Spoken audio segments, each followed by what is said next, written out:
Today's VRS quick tutorial is for the Audi R8 LMS GT3 at Hockenheimring. I'm VRS coach and Apex Racing team driver Jaime Fluke. Today I'll be showing you how to get fast and consistent lap times on this very challenging track. So let's get started. From your previous lap you'll be approaching turn 1 on the far left with 2 tyres on the curb. Start your braking right at the 100 meter board and brake about 60%, then downshift to 4th gear and trail brake. You can attack the curb aggressively, but only glance the sausage getting on the throttle as you go through. Exit wide, past the curbing onto the painted tarmac, but don't go any wider than this. You'll upshift to 5th and stay far left as you approach turn 2. Brake at the second patch of grass before the 100 board, about 85%, and shift down into 2nd gear. You'll turn in just past the 50 board and clip the sausage curb without unsettling the car. Sacrifice the exit and apply full throttle, then upshift to 3rd. Attack the curb using as much AstroTurf as you can, then straight line through the corner. Exit mostly wide, then bring the R8 back to the left, aiming to minimise distance travelled. Hug the long sweeping curve, and when the track straightens, stay to the left as you approach the upcoming hairpin. Brake hard just before you reach the curb at 95%, then slowly taper as you shift down to 1st gear. This is a late apex and we want to ease on the throttle early to maximise our exit.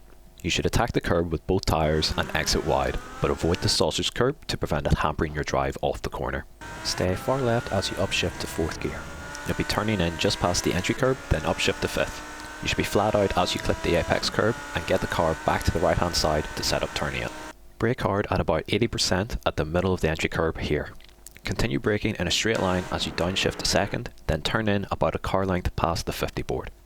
You'll want to get as close to the red curb as possible without hitting it, and sacrifice the exit moving back to the left immediately. For this combination, you'll want to get both tyres on the curb and upshift into 3rd gear as you aim for the next apex. Lift and modulate as you attack the curb so you can accelerate through the corner. Track out wide as you get back to full throttle all the way to the sausage curb, but stay off it to avoid unsettling the car. Brake briefly about 45% at the baked in tyre marks here.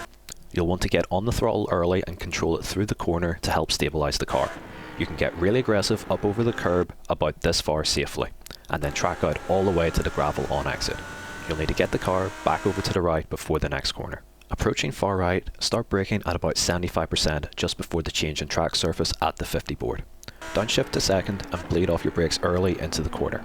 Hug the corner without getting onto the curb because you want to carry your momentum through the corner and get a clean exit. Ease onto the throttle and exit no wider than the seam to make things easier to bring the car back to the left. Upshift to 3rd and straddle the left hand curb through the painted tarmac, then straight line for the next corner. Approaching turn 15, don't get too wide and be gentle on the brakes here. You'll want to clip the curb and then track out right about here, but no wider or you'll risk a 1x. On the last apex, after a brief lift, you want to get on throttle as early as you can and clip the curb. On exit, use all the track available to you. I'm Jaime Fluke, and this has been a quick tutorial of the Audi R8 LMS GT3 at Hockenheimring.